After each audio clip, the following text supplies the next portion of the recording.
नमस्कार, आप सभी का स्वागत है। कक्षा 10वीं विषय हिंदी कृतिका, इसका पाठ 1 माता का आंचल। दोस्तों, इस वीडियो में इस पाठ के प्रश्नोत्तर मैं आपको लिखवाने और समझाने वाला हूं।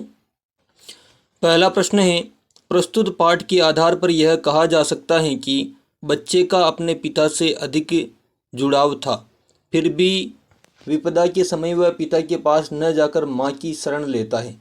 आपकी समझ से इसकी क्या वजह हो सकती है? उसे अपनी माँ से जितनी कोमलता मिल सकती थी उतनी पिता से नहीं। यही कारण है कि संकट में बच्चे को माँ या नानी की याद आती है, बाप या नाना की नहीं। माँ का लाड़ घाव को भरने वाले मरहम का कार्य करता है।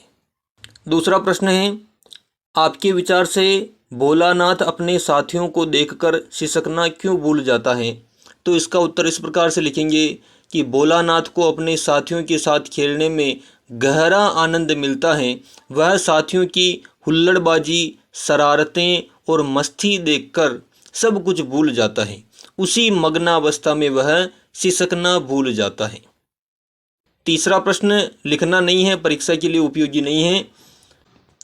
चौथा प्रश्न है, भोलानाथ और उसके साथियों के खेल और खेलने की सामग्री आपके खेल और खेलने की सामग्री से किस प्रकार भिन्न है?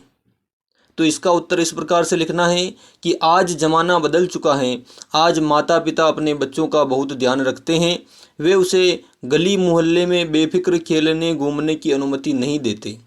जब से निठारी जैसे कांड होने लगे, तब से बच्चे भी डरे डरे रहने लगे हैं। अब न तो हुल्लड़बाजी, शरारतें और तुकबंदियाँ रही है, न ही नंग धड़ंग घूमते रहने की आज़ादी। अब तो बच्चे प्लास्टिक और इलेक्ट्रॉनिक्स के महंगे खिलौनों से खेलते हैं। बरसात में बच्चे बाहर रह जाए तो माँ बाप की जान निकल जाती है।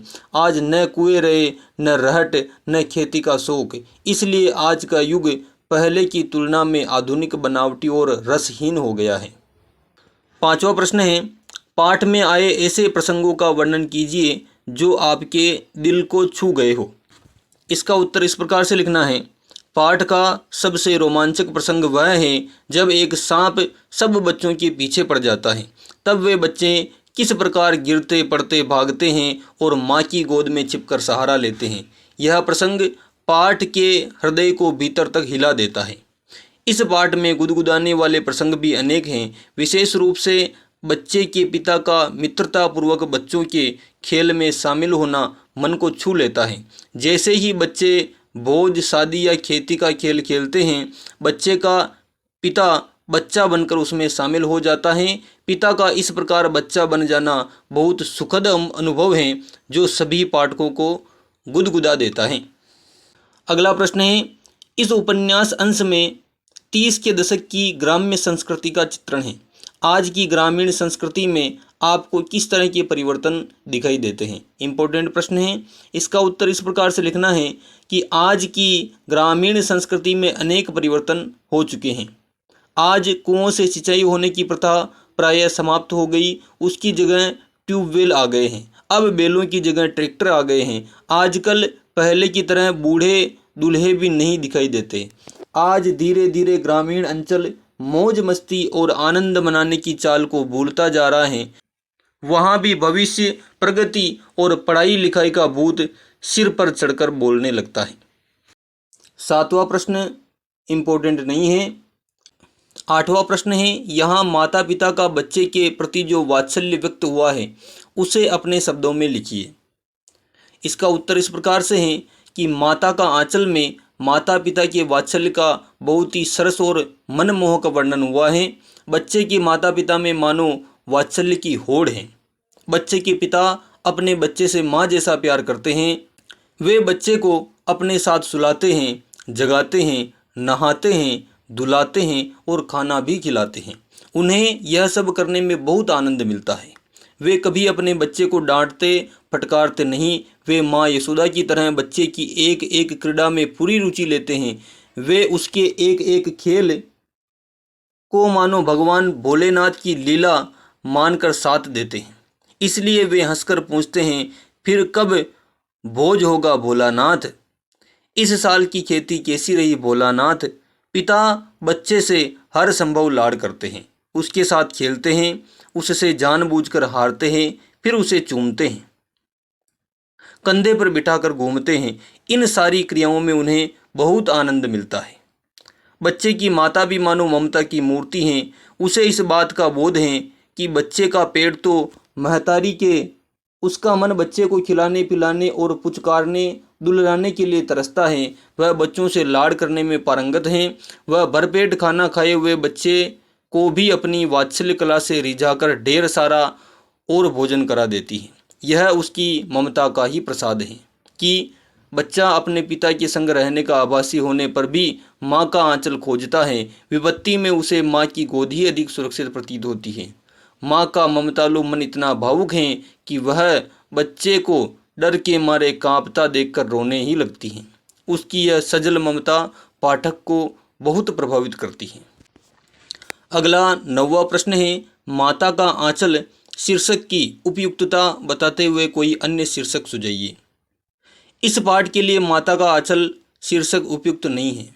इसमें लेखक के शैशव की 3 विशेषताओं का वर्णन हुआ है। पहला है बच्चे का पिता के साथ लगाव, दूसरा है शैशव की अर्थात शिशु की मस्त क्रीड़ाएं, और तीसरा है माँ का वात्सल्य। माता का आंचल इन तीनों में केवल अंतिम को ही व्यक्त करता है। अतः यह एकांकी और अधूरा शीर्षक है। इसका अन्य शीर्षक हो सकता है जैसे मेरा शैशव और कोई लौटा दे मेरे रस भरे दिन। ये 2 और इस पाठ के शीर्षक हो सकते हैं। 10वां प्रश्न है, बच्चे माता पिता के प्रति अपने प्रेम को कैसे अभिव्यक्त करते हैं। इसका उत्तर इस प्रकार से है कि बच्चे माता पिता के प्रति अपने प्रेम को उनके साथ रहकर, उनकी सिखाई हुई बातों में रुचि लेकर, उनके साथ खेल करके, उन्हें चूमकर, उनकी गोद में या कंधे पर बैठकर प्रकट करते हैं। अगला 11वां प्रश्न है, इस पाठ में बच्चों की जो दुनिया रची गई है वह आपके बचपन की दुनिया से किस तरह भिन्न है। तो इसका उत्तर इस प्रकार से है कि हमारा बचपन इस पाठ में वर्णित बचपन से पूरी तरह भिन्न है। हमें अपने पिता का ऐसा लाड नहीं मिला। मेरे पिता प्रायः अपने काम में व्यस्त रहते हैं। प्रायः वे रात को थककर ऑफिस से आते हैं और वे आते ही खा पीकर सो जाते हैं। वे मुझसे प्यार भरी कुछ बातें जरूर करते हैं। मेरे लिए मिठाई, चॉकलेट, खिलौने भी ले आते हैं। कभी कभी स्कूटर पर बिठाकर घुमा भी लाते हैं, किंतु मेरे खेलों में इस तरह रुचि नहीं लेते। वे हमें नंग धड़ंग तो रहने ही नहीं देते। उन्हें मानो मुझे कपड़े से ढकने और सजाने का बेहद शौक है। मुझे बचपन में एप्पल सी कैट रटाई गई, हर किसी को नमस्ते करनी सिखाई गई। 2-2.5 साल की उम्र में मुझे स्कूल भेजने का प्रबंध किया गया। 3 साल के बाद मेरे जीवन से मस्ती गायब हो गई। मुझे मेरी मैडम स्कूल ड्रेस और स्कूल के काम की चिंता सताने लगी। तब से लेकर आज तक मैं 90% अंक लेने के चक्कर में अपनी मस्ती को अपने ही पाँवों के नीचे रौंदता चला आ रहा हूँ। मुझे हो हुल्लड़ करने का तो कभी मौका ही नहीं मिला। शायद मेरा बचपन बुढ़ापे में आए, या शायद मैं अपने बच्चों या पोतों के साथ खेल कर सकूं। ये वीडियो आपको कैसा लगा कमेंट में ज़रूर बताएं। इस वीडियो को लाइक करें और हमारे चैनल को सब्सक्राइब करें। धन्यवाद।